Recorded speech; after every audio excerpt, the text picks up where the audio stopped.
২০২৫ সালের সর্বশেষ একাদশী পৌষ মাসের শুক্লপক্ষের পুত্রদা একাদশী ব্রত ভারত এবং বাংলাদেশের ক্ষেত্রে কবে পালন করতে হবে? আমরা হয়তো অনেকেই এই পুত্রদা একাদশী নিয়ে দ্বিধায় আছি যে কবে পালন করব। যারা ভারতে আছি বা ভারতের পশ্চিমবঙ্গ এবং বাংলাদেশে আছি তারা হয়তো অনেকেই দ্বিধায় আছি যে এই পুত্রদা একাদশী ব্রত ২০২৫ সালের যে সর্বশেষ একাদশী পুত্রদা একাদশী ব্রত কবে পালন করব। তো এই বিষয়ে এই ভিডিওতে আমরা আলোচনা করব যে এই পুত্রদা একাদশী ব্রত 30 ডিসেম্বর মঙ্গলবার পালন করতে হবে নাকি 31 ডিসেম্বর বুধবারে ব্রত পালন করতে হবে। তো যে সকল স্থানে 31 ডিসেম্বর বুধবারে ব্রত পালন করতে হবে সে সকল স্থানগুলো হচ্ছে ভারতে, বাংলাদেশে, নেপাল, ভুটান, শ্রীলঙ্কা, মালদ্বীপ, মায়ানমার, থাইল্যান্ডে, মঙ্গোলিয়া, চীন সহ এশিয়ার সকল দেশে, মধ্যপ্রাচ্যের আরব আমিরাতে, কাতার, কুয়েত, বাহরাইন, ওমান, সৌদি আরব, তাজিকিস্তান, অস্ট্রেলিয়া, নিউজিল্যান্ড, আফ্রিকার ইথিওপিয়া, উগান্ডা, মরিশাস, সেশেলস এবং সাউথ আফ্রিকাতে। তো আমরা বুঝতে পারছি যে ভারত এবং বাংলাদেশের ক্ষেত্রে যে 31 ডিসেম্বর বুধবারে এই পুত্রদা একাদশী ব্রত পালন করতে হবে। তবে যে সকল স্থানে 30 ডিসেম্বর মঙ্গলবারে এই পুত্রদা একাদশী ব্রত পালন করতে হবে সেই সকল স্থানগুলো হচ্ছে মধ্যপ্রাচ্যের জর্ডানে, লেবাননে, সাইপ্রাসে, যুক্তরাজ্যে, ইতালিতে, ফ্রান্স, জার্মানি সহ ইউরোপের সকল দেশে, আফ্রিকার মালিতে, নাইজেরিয়া, মিশর, Libya, Sudan, Congo, Angola, Iraq, তুরস্ক, America, Canada, Brazil, Argentina, Chile, Peru সহ উত্তর আমেরিকা ও দক্ষিণ আমেরিকা মহাদেশের সকল দেশে। সুতরাং আমরা বুঝতেই পারছি যারা ভারত এবং বাংলাদেশ সহ শ্রীলঙ্কা এইরকম স্থানগুলোতে অবস্থান করছেন, ভারত, বাংলাদেশ, নেপাল, ভুটান, শ্রীলঙ্কা, মালদ্বীপ, মায়ানমার, চীনে অবস্থান করছেন অথবা আরব আমিরাত, কাতার, কুয়েত, বাহরাইন, ওমান, সৌদি আরব এইসব স্থানে এবং অস্ট্রেলিয়া অবস্থান করছেন, তাদের ক্ষেত্রে 31 ডিসেম্বর বুধবারে এই পুত্রদা একাদশী ব্রত পালন করতে হবে। তো ভারত বাংলাদেশের ক্ষেত্রে 31 ডিসেম্বর পুত্রদা একাদশী ব্রত এবং পরদিন পালন হবে 2026 সালের 1 জানুয়ারিতে পালন করতে হবে সকালে। এবং পশ্চিমবঙ্গের সময় অনুযায়ী যে পরদিন পালনের সময়সূচি হচ্ছে 1 জানুয়ারি বৃহস্পতিবার 2026 সাল সকাল 6:19 থেকে 9:45 পর্যন্ত। পশ্চিমবঙ্গের ক্ষেত্রে পরদিন পালন করতে হবে 6:19 থেকে 9:45 মধ্যে। দিল্লির ক্ষেত্রে পালনের সময়সূচি 7:07 থেকে 10:33 পর্যন্ত। বৃন্দাবনে পালন করতে হবে 7:03 থেকে 10:31 মধ্যে। মুম্বাই সহ মহারাষ্ট্রে পালন করতে হবে 7:04 থেকে 10:44 মধ্যে। শিলং সহ মেঘালয়ে পালন করতে হবে 6:02 থেকে 9:33 মধ্যে। গৌহাটি অসমে পালন করতে হবে 6:03 থেকে 9:34 মধ্যে। আগরতলা ত্রিপুরায় পালনের সময়সূচি 6টা থেকে 9:34 পর্যন্ত। মণিপুরের ক্ষেত্রে 5:52 থেকে 9:24 পর্যন্ত। উত্তরাখণ্ডের ক্ষেত্রে 7:03 থেকে 10:27 পর্যন্ত। মধ্যপ্রদেশের ক্ষেত্রে 6:51 থেকে 10:25 পর্যন্ত। বাংলাদেশে পরদিন পালনের সময়সূচি 6:42 থেকে 10:01 পর্যন্ত। বাংলাদেশের ক্ষেত্রে 6:42 পালন শুরু হবে এবং শেষ হবে 10:01। নেপালে পালনের সময়সূচি 6:47 থেকে 10:15 পর্যন্ত। ভুটানে পালনের সময়সূচি 6:45 থেকে 10:13 পর্যন্ত।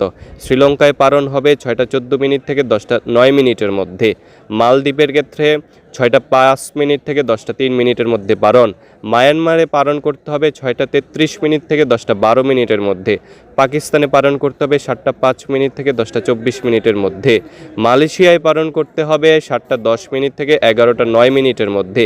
সিঙ্গাপুরে পালন করতে হবে 6:58 থেকে 10:59 মধ্যে। জাপানে পালন করতে হবে 7:31 থেকে 9:59 মধ্যে। দক্ষিণ কোরিয়ায় পালনের সময়সূচি 7:40 থেকে 10:51 মধ্যে। অস্ট্রেলিয়ায় পালন করতে হবে 9:31 থেকে 10:33 মধ্যে। দুবাই সহ আবুধাবিতে পালন করতে হবে 6:59 থেকে 10:28 মধ্যে। সৌদি আরবে পালন করতে হবে 6:30 থেকে 10:02 মধ্যে। বাহরাইনে পালন করতে হবে 6:18 থেকে 9:48 মধ্যে। কুয়েতে পালনের সময়সূচি 6:35 থেকে 10টার মধ্যে। কাতারে 6:12 থেকে 9:43 মধ্যে পালন করতে হবে। ওমানে 6:41 থেকে 10:15 মধ্যে পালন করতে হবে। তো এই হচ্ছে পুত্রদা একাদশী ব্রতের পালনের সময়সূচি। আমরা কিছু স্থানের পালনের সময়সূচি আপনাদের জানিয়ে দিলাম। তো আপনারা সকলে অবশ্যই এই পুত্রদা একাদশী ব্রত পালন করবেন। 2025 সালের সর্বশেষ একাদশী এই পুত্রদা একাদশী ব্রত পালন করবেন অবশ্যই। যারা পুত্র সন্তান হয়নি যাদের, তারা অবশ্যই পালন করবেন এই পুত্রদা একাদশী ব্রত। তো এখন আমরা এই পুত্রদা একাদশী ব্রত মাহাত্ম্যকথা সম্পর্কে আলোচনা করব। যুধিষ্ঠির বললেন, হে কৃষ্ণ, পৌষ মাসের শুক্লপক্ষের একাদশীর নাম কি, বিধি বা কি, কোন দেবতা ওই দিনে পূজিত হন এবং আপনি কার প্রতি সন্তুষ্ট হয়ে সেই ব্রতফল প্রদান করেছিলেন, কৃপা করে আমাকে সবিস্তারে তা বলুন। শ্রীকৃষ্ণ বললেন, হে মহারাজ, এই একাদশী পুত্রদা নামে প্রসিদ্ধ। সর্বপাপ ও বিনাশিনী ও কামদা এই একাদশীর অধিষ্ঠাত্রী দেবতা হলেন সিদ্ধিদাতা নারায়ণ। ত্রিলোকে এর মতো শ্রেষ্ঠ কোনো ব্রত নেই। এই ব্রতকারীকে নারায়ণ বিদ্বান ও যশস্বী করে তোলেন। এখন আমার কাছে ব্রতের মাহাত্ম্যকথা শ্রবণ করুন। ভদ্রাবতীপুরীতে সুকেতুমান নামে এক রাজা ছিলেন। তার রানীর নাম ছিল শৈব্যা। রাজদম্পতি বেশ সুখে দিন যাপন করছিলেন। বংশ রক্ষার জন্য বহুদিন ধরে ধর্মকর্মের অনুষ্ঠান করেও যখন পুত্রলাভ হলো না, তখন রাজা দুশ্চিন্তায় কাতর হয়ে পড়লেন। তাই সকল ঐশ্বর্যমান হয়েও পুত্রহীন রাজার মনে কোনো সুখ ছিল না। তিনি ভাবতেন, পুত্রহীনের জন্ম বৃথা ও গৃহশূন্য। পিতৃ দেব মনুষ্যলোকের কাছে যে ঋণ শাস্ত্রে উল্লেখ আছে তা পুত্র বিনা পরিশোধ হয় না। পুত্রবাঞ্জনের এই জগতে যশলাভ ও উত্তম গতি লাভ হয় এবং তাদের আয়ু, আরোগ্য, সম্পত্তি ইত্যাদি বিদ্যমান থাকে। নানা দুশ্চিন্তাগ্রস্ত রাজা তা করবেন বলে স্থির করলেন, কিন্তু পরে বিচার করে দেখলেন তা করা মহাপাপ। এর ফলে কেবল দেহেরই বিনাশ মাত্র হবে, কিন্তু আমার পুত্রহীনতা তো দূর হবে না। তারপর একদিন রাজা নিবিড় বনে গমন করলেন। বনে ভ্রমণ করতে করতে দ্বীপ প্রহর অতিক্রান্ত হলে রাজা ক্ষুধা তৃষ্ণায় অত্যন্তই কাতর হলেন। এদিক ওদিক জলাদের অনুসন্ধান করতে লাগলেন। তিনি চক্রবাক, রাজহংস এবং নানা রকম মাছে পরিপূর্ণ একটি মনোরম সরোবর দেখতে পেলেন। সরোবরের কাছে মুনিদের একটি আশ্রম ছিল।